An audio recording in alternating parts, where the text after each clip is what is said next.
I know what you are looking for me is not speeches, it is action.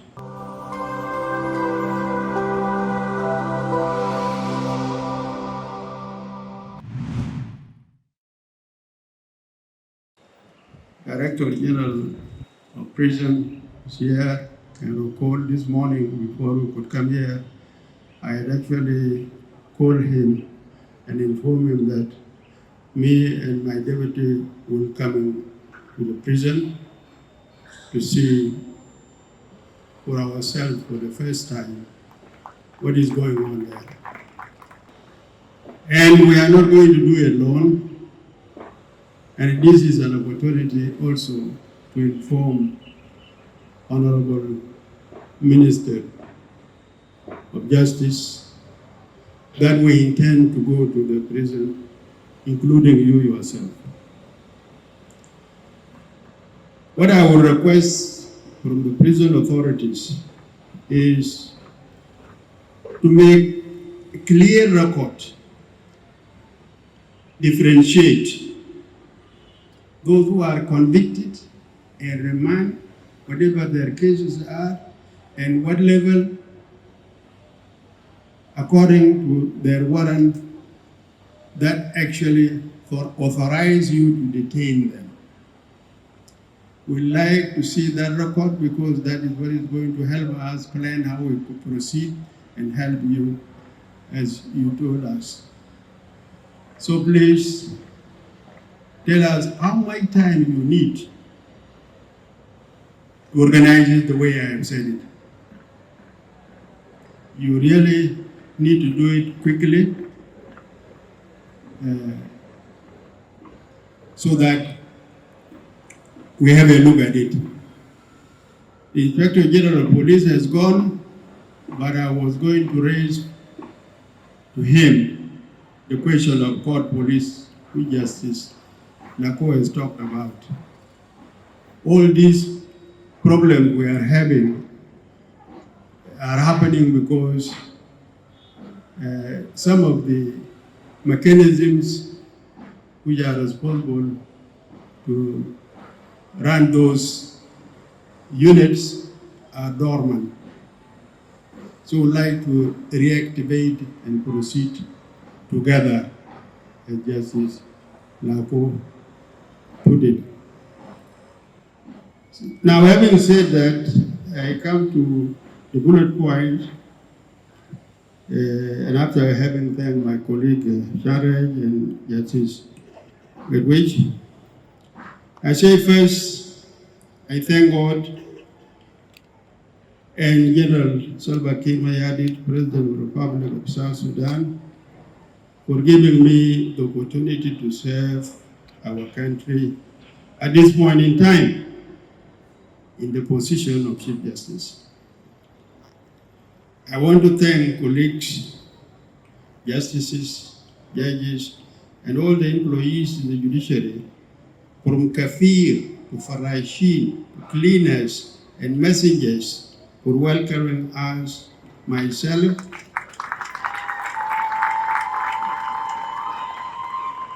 and Justice Lako, the way we also on Monday, when we came after the judicial oath on Monday, what we saw from the gate there until to my office is a new thing I have never seen.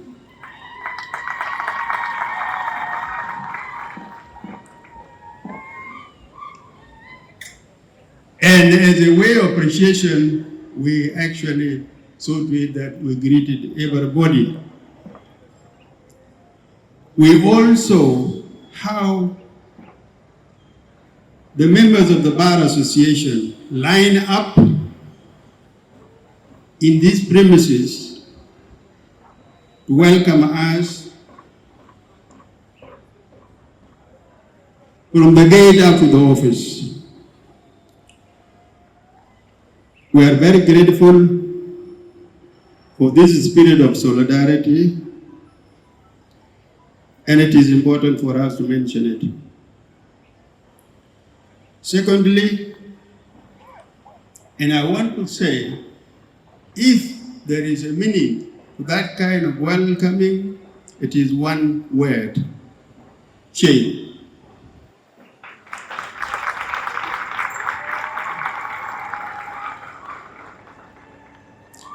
Secondly, the message was, of course, highlighted by His Excellency the President of the Republic, Salva Kiir Mayardit, who assured us of his support and ordered the delivery of 6 vehicles that has been alluded to by Justice Lako to enhance the transport in the judiciary. I also agree with Lako that these are not enough, but it's a good beginning to begin with. He directed us that we must carry out change in the judiciary. This is the President. As regards our internal affairs, judges, lawyers have pledged, and we have heard from their speech, their support to work with us together, and that is what Justice Lako emphasized. In practical terms, we will need an advisory council of senior justices to guide the leadership of the judiciary on issues of concern from time to time, just as those issues arise.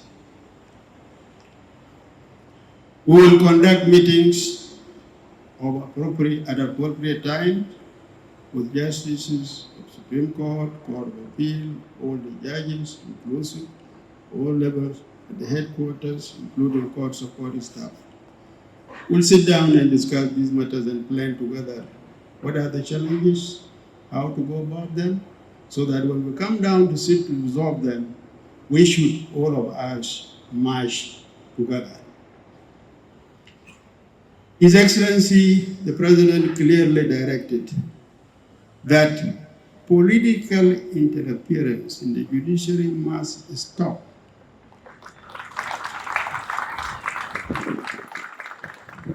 Those of you who have read the newspapers will recall what is written there about this speech. This is a very important directive which we will follow up and observe for smooth running of our work. I know it because that was what was bothering Chief Justice Charles Maduti, who have been sharing the kind of problems that come from the states to his table, and sometimes he would ask us to help in how to solve those issues. We will introduce judicial annual conferences at appropriate time for presidents of Court of Appeal and states to provide reports on the status of their performance. We will reintroduce, as Justice Lako has said, statistics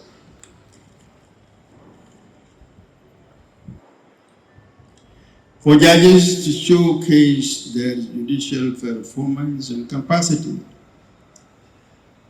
In this connection, His Excellency the President directed that backlog must be cleared. We will do this after securing appropriate numbers of judges. And as a proof that we are continuing from where you have left Justice Chan and Justice Gerwich, yesterday in our meeting, the Judicial Service Commission passed the promotions of those you yourself wrote with your own hands before you left the office. His Excellency has also said, it may appear strange, but he said, corrupt judges must be shown the door.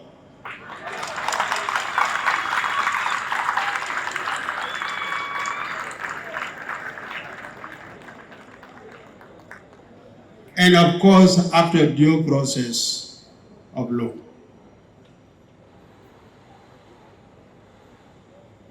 We will see what we can do about the need to have constant power supply in the judiciary. We will see what we can do about the long-awaited internet connection, digitalization, automation system, and the pending threat to jobs posed by the rapidly growing artificial intelligence, AI, which most East African community judiciaries have already introduced in their system of case management.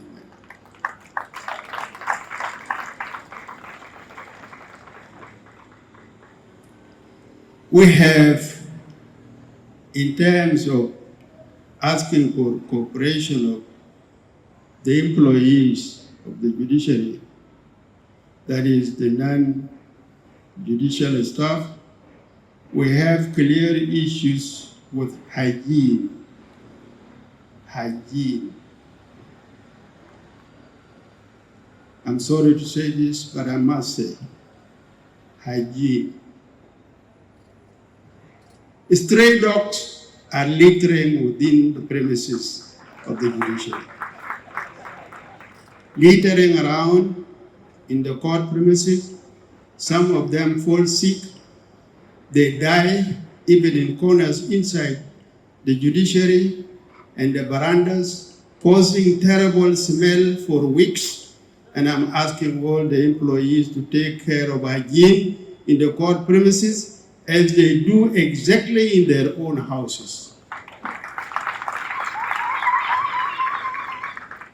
Remove dog feces. Don't wait for somebody else to come and take it. Remove it yourself before the lady can arrive in the morning and begin to hold their noses in protest as if they want to run away from the judiciary. The employees have stated in their statement the lack of vision and mission, lack of a strategic plan, but it has now been answered by Justice Lako. And Justice Chanraj Madut actually formed a committee to review and update the previous document of the strategic plan we had before. Justice Lako, as the chair of that committee, myself as the deputy to him, together, we actually wrote this strategic plan and it's now ready. Nothing is going to prevent it from being activated. And tomorrow, on the 5th of June, a committee is going to sit to discuss the launching of the strategic plan.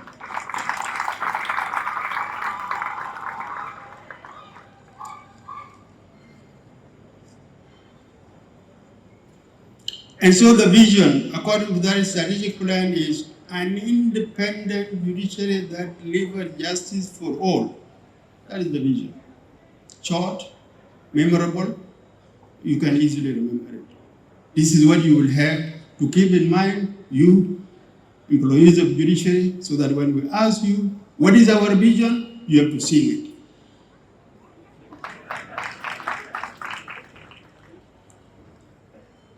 And what is the vision? The mission: to provide impartial, efficient, accountable, and timely justice to the people in South Sudan. That's the mission. So we have this already.